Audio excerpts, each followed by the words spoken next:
ముందుగా అందరికీ happy women's day. అయినా నా పిచ్చి కానీ హౌస్ వైఫ్స్కి ఉమెన్స్ డే అయితే ఏంటి, వ్యాలంటైన్స్ డే అయితే ఏంటి? జాబ్ చేసే లేడీస్ ఏమైనా ఇలాంటివి సెలబ్రేట్ చేసుకుంటారేమో కానీ ఇంట్లో పనులు చేసుకునే వాళ్ళకి ఎప్పుడు అవే అంట్లు, ఎప్పుడు అవే బట్టలు ఉతుక్కోవడము తోముకోవడమే. సర్లేండి, ఇలాంటి డేస్ వస్తుంటాయి పోతుంటాయి, మన పనులు మాత్రం ఆగవు.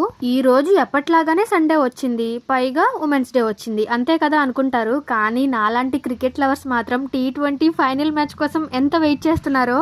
క్రికెట్ లవర్స్ ఎవరైనా ఉంటే ఒక లైక్ కొట్టేయండి. మా ఇద్దరు పిల్లలకి ఎప్పుడు నేను టీవీలోనే పెడతాను కానీ ఫోన్ అస్సలు ఇవ్వను. కానీ ఈ రోజు తప్పదు, మ్యాచ్ కోసం వాళ్ళకి ఖచ్చితంగా ఫోన్ ఇచ్చి మేనేజ్ చేసి వాళ్ళ దగ్గర నుంచి టీవీ లాక్కోవాలి.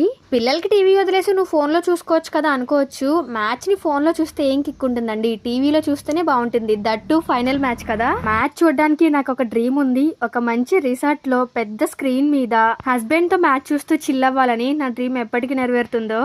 సర్లేండి, ఎన్నెన్నో అనుకుంటాం, అన్నీ అవుతాయి ఏంటి, ప్రస్తుతానికి టీవీలోనే చూడాలి. ఇంకా వీడియో విషయానికి వచ్చేస్తే ఇవాళ సండే కదా, ప్రాన్స్ ఫ్రై చేస్తున్నాను. మా లక్కీ కర్రీ కన్నా కూడా ఫ్రైనే ఎక్కువ ఇష్టపడుతుంది, అందుకనే కొన్ని నొక్కేసి దానికోసం మాత్రం ఫ్రై చేసా. ఈ రెసిపీ కావాలంటే వీడియో చూసి నేర్చేసుకోవచ్చు. చాలా సింపుల్ అండి. ప్రాన్స్ ని బాగా క్లీన్ చేసుకుని ఉప్పు, కారం, పెరుగు, నిమ్మకాయ, కరివేపాకు, అల్లం వెల్లుల్లి పేస్ట్, ధనియా పౌడర్, మన దగ్గర ఏ ఉంటే అవి అన్ని వేసేసి బాగా మిక్స్ చేసుకుని ఫ్రిడ్జ్ లో పెట్టి 2 hours మ్యాగ్నేట్ చేసుకోవాలి. టైం లేదు అనుకుంటే ఫ్రిడ్జ్ లో పెట్టకుండా కూడా ఫ్రై చేసేసుకోవచ్చు. చికెన్ కన్నా కూడా త్వరగా కుక్ అయిపోతాయి ప్రాన్స్ కానీ ఫిష్ కానీ. నల్లగా ఉందేంటి పైన అనుకోకండి, మా హస్బెండ్ కి మాడిపోయిన గ్రేవ్ అంటే చాలా ఇష్టం, అందుకే వేసాను.